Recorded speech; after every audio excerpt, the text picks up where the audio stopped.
बर्तन माज के तो खाना बनाइए देले बानी। सोच सब काम कैला पे इतना मारतनी त ना भरी तब केतना।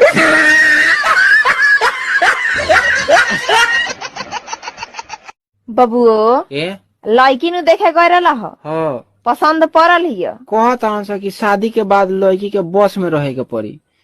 कह दिन बस में हमरा उल्टी होला।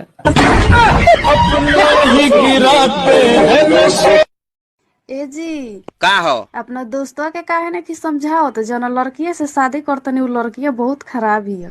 हम काहे समझाई उस सर वो बतैलस हमरा के।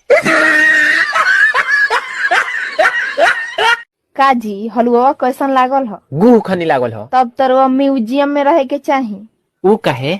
गुह के स्वाद जे ले बानी। अपने ही गिराते हैं नशे मन पे बिजलियां। रे तोर बाबू रात काहे चिल्लात रहल?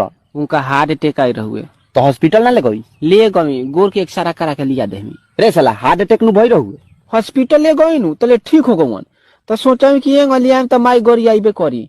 ऐसे अच्छा गोर के एक्सरे करा ली। सुन तनी का हो? 2000 रुपया लगी हमार डिस्प्ले बदलवा दी तो। डिस्प्ले बदलवा दी आ तनी हमारी स्थिति देखबो। अपने ही गिराते